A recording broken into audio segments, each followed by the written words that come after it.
வணக்கம்.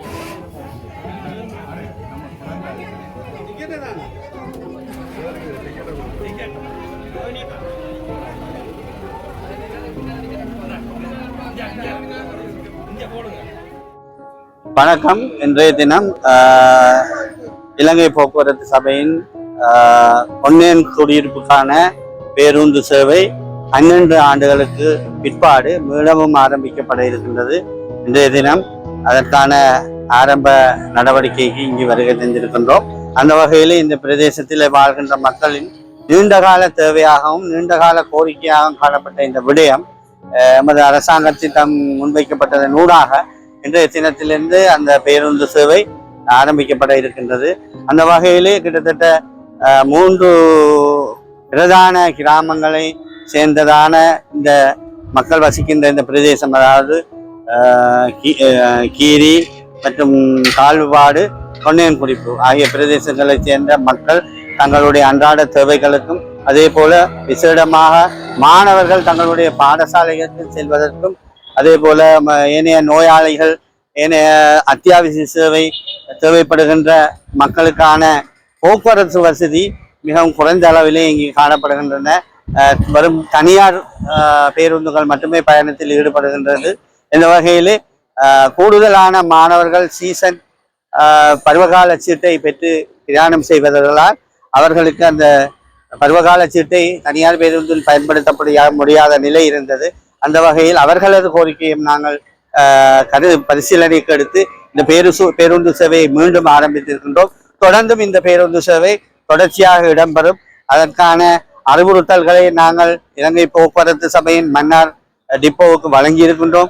அந்த வகையிலே மன்னார் டிப்போவானது இந்த பேருந்து சேவையை மீள ஆரம்பிப்பதற்கு உறுதுணையாக நின்று இன்றைய தினம் விரைவாக அந்த பேருந்து சேவையை ஆரம்பித்ததற்காக மன்னார் டிப்போவை சேர்ந்த ஊழியர்களுக்கும் அதன் பொது முகாமையாளர்களுக்கும் தேசிய மக்கள் சக்தியின் எமது அரசாங்கம் சார்பாக மனமார்ந்த நன்றியை தெரிவித்துக் கொள்வதோடு, மேலும் மன்னார் மாவட்டத்துக்கான பேருந்து சேவைகள் விஸ்தரிக்கப்பட இருக்கின்றன.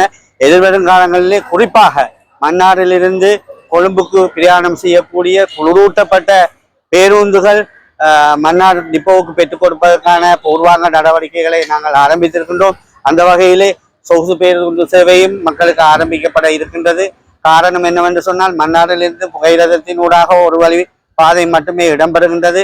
அதே போல கணிசமான மன்னார் மக்கள் தங்களுடைய தேவைகளை நிறைவேற்றிக் கொள்வதற்காக கொழும்பு நகர் பகுதிக்கு செல்ல வேண்டிய தேவை இருப்பதனால் பல்வேறுபட்ட அசௌகரியங்களை அவர்கள் எதிர்கொண்டு வருகின்றார்கள். எனவே எதிர்கால காலங்களிலே மக்களுடைய அரசாங்கம் என்ற ரீதியிலே மக்களுக்கான அத்தியாவசிய தேவையாக இருக்கின்ற போக்குவரத்து துறையை பல்வேறுபட்ட வகையிலும் விஸ்தரிப்பதற்கான நடவடிக்கைகளை நாங்கள் எடுத்திருக்கின்றோம். அவற்றை படிப்படியாக எங்களுடைய அரசாங்கம் மக்களுக்கு பெற்றுக் கொடுக்கும் என்ற ஒரு உறுதிமொழியை மிகு அளிக்கின்றேன். அந்த வகையிலே இந்த பேருந்து சேவைக்காக பாடுபட்டு உழைத்த அனைவருக்கும் மனமார்ந்த நன்றியை அரசாங்கத்தின் சார்பில் தெரிவித்துக் கொள்கின்றேன். விடைபெறுகின்றேன். வணக்கம். நாங்கள் பொன்னியங்குடியிருப்பு கிராமத்திலிருந்து வரோம். இன்றைக்கு இலவச போக்குவரத்து சேவை இன்றைக்கு அறிமுகப்படுத்தினாங்க. பொன்னியங்குடியிருப்புக்கு கிட்டத்தட்ட 10 வருடங்களுக்கு மேற்பட்ட காலத்துல பொன்னியங்குடியிருப்புல போக்குவரத்து இல்லாம பாடசாலை மாணவர்கள் மற்றும் வயோதிபர்கள் போன்றவர்கள் மெயின் ரோட்டுக்கு போறது கிட்டத்தட்ட 4-5 கிலோமீட்டர்கள் செல்ல வேண்டிய ஒரு நிலைப்பாட்டில் தான் காணப்பட்டிருக்காங்க.